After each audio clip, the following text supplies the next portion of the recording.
YouTube channel নিবিড় জোনাৰ চেনেলটোলৈ আপোনাক স্বাগতম জনাইছোঁ। আজি আপোনাক লৈ যাম বিশ্বনাথ জিলাত থকা নাথ সংক্ৰম মন্দিৰলৈ। ব'লক আমি ভিডিঅ'টো আৰম্ভ কৰোঁ।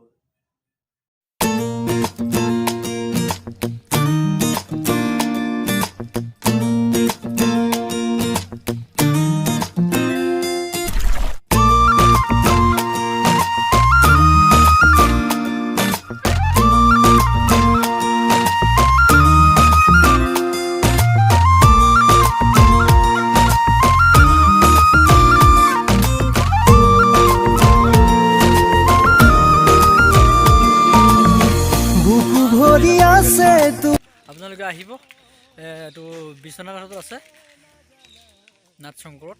আহক আপোনালোকে ভিডিঅ'টো একেবাৰে স্কিপ নকৰাকৈ শেষলৈকে চাই থাকক। ব'লক আমি আপোনালোকৰ পিছে পিছে গৈ থাকোঁ আৰু মই আপোনালোকক দেখুৱাই থাকোঁ। ভক্তৰ ইয়াত আগমন হয় প্ৰায় জানুৱাৰী মাহত পৰা আৰম্ভ হয়। ব'লক আমি চাওঁ আহক। এইটো হৈছে অতিথিশালা। অতিথিশালা ইয়াত আপোনালোকে যদি কিবা কাৰণত থাকিব লগা হয় তেতিয়াহ'লে ইয়াত থাকিব পাৰিব। 800 টকাকৈ লয়। ইয়াত এটা ধুনীয়া পাৰ্ক বনাই আছে।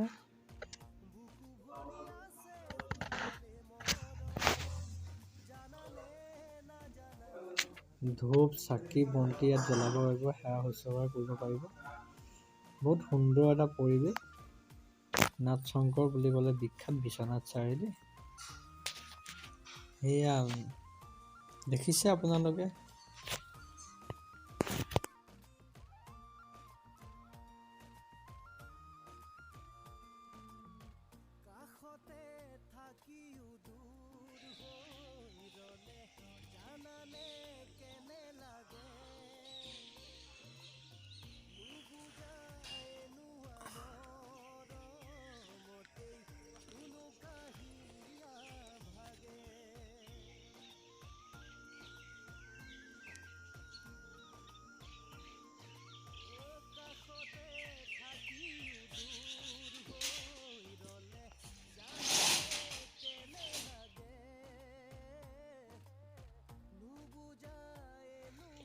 এইজন দাদাজন যে দেখিছে, এই দাদাজনে কাছৰ এটা হেৰাই পাইছে মানে নদীত। আপুনি হেৰি কাছটো দান দিব আহিছে নেকি?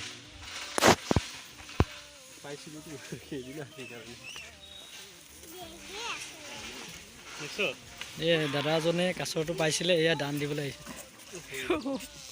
থমকি পেলাই দিলে, জঁপিয়াই দিলে।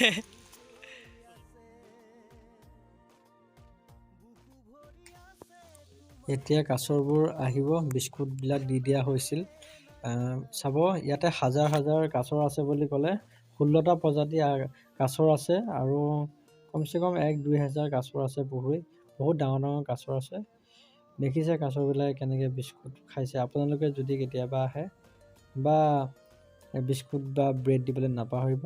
বহুত ডাঙৰ ডাঙৰ আছে। দেখিছে কেনেকুৱা চলং ওলাই আছে। মানে এটা বহুত সৌন্দৰ্য এটা পৰিৱেশ, মোহনীয়া ঠাই। নিশ্চয় আপোনালোকে নাথ শংকৰ আহিলে এইভাগ চাবলৈ একদম মিছ নকৰিব। আপোনালোকে ভক্তৰ সকলো মাহ প্ৰসাদ হওক, ব্ৰেড হওক, সকলো দিব কাছবিলাকক। বহুত মানে ভগৱানৰ এটা প্ৰতীক। দেখিছে ইমান সুন্দৰ এটা পৰিৱেশ। বা নিশ্চয় আপোনালোকে আন নহয়। শিৱৰ লিংগটো আছে নেকি? অঁ হয়।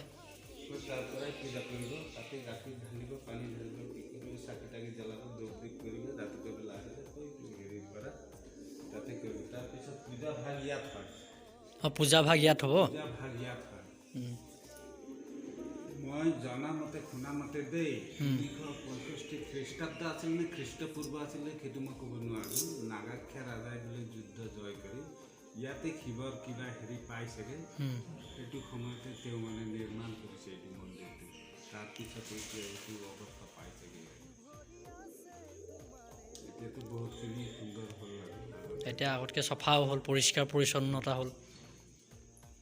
এতিয়া ইয়াত জন্মাষ্টমী আৰু শিৱৰাত্ৰি দুইটা উৎসৱ হয় আৰু তাৰপিছত বহাগৰ বিহুত অলপ হেৰি হয় আৰু এই নামি যাব নোৱাৰে ন এইফালে? অঁ, ইফালৰ পৰা যাব লাগিব।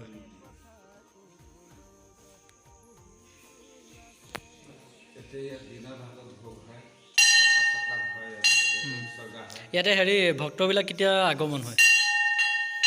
ভক্তবিলাকৰ এতিয়া ৰাতিপুৱা 7টাৰ পৰা আগমন হৈ যায়, 7টাৰ পৰা সন্ধিয়ালৈকে থাকিব, তাৰপিছত চাবলৈ আহিব। বহুত দূৰ দূৰণিৰ পৰা মানুহ আহে। আহিব আমেৰিকা পৰ্যন্ত মানুহ আহিছে। এনেই আমাৰ ইয়াতে নাথ সংঘৰত মানে কোনটো মাহত শংকৰত মানে আপোনাৰ কোনটো মাহত বেছি মানুহ অহা যোৱা দেখা যায়? ইয়াত মাঘ মাহৰ পৰা শাওণ মাহত বেছি থাকিব। শাওণ আৰু মাঘ মাহত বেছি হয়। বলবমত বেছি থাকিব, মানে একদম ৰাতিপুৱাৰ পৰা ৰাতিলৈকে হয় বেছি থাকিব আৰু তাৰপিছত এতিয়া 1 জানুৱাৰীৰ পৰা ধৰিব একদম মানুহ বেছি থাকিব। মাঘ মাহত বেছি হয়। একেবাৰে কম থকা মাহটো চ'ত মাহ, এই আঘোণ পুহ মাহ। আঘোণ পুহ মাহত কম, পুহ মাহত কম হয়। হয়, কম থাকিব। নিশ্চয় আপোনালোকে এতিয়া শুনিলে, এয়া আপোনালোকক দেখুৱাই দিছোঁ, চাওক। ইয়াত তললৈ আমি এতিয়া যাব নোৱাৰোঁ, যাব পাৰোঁ কিন্তু এতিয়া যাবলৈ মন যোৱা নাই। আপোনালোকক দেখুৱাইছোঁ ভিতৰৰ ওপৰৰ পৰাই। ইয়াত তলত শিৱৰ 365 খ্ৰীষ্টাব্দতে নে শতিকাতে আপোনালোকক কৈছিলে, ইয়াতে মহাদেৱৰ নাভি ইয়াত আছিলে বুলি কোৱা হৈছে। নাভি অংশ আছিলে ইয়াতে, তাকে ইয়াতে বহুতে আহি পূজা পাতল কৰেহি। আপোনালোকে যদি আহিব বিচাৰে তেতিয়াহ'লে আহিব পাৰে নিশ্চয়।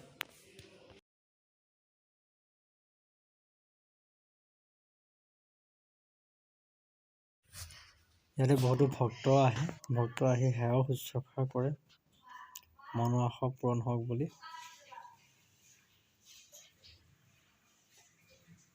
এয়া যে দেখিছে এই পুখুৰীভাগ, ইয়াত শিৱৰ নাভিভাগ আছিল বুলি কৈছিলে যিজন ইয়াৰ কমিটিৰ মানুহ, তেখেতে জনামতে শুনামতে।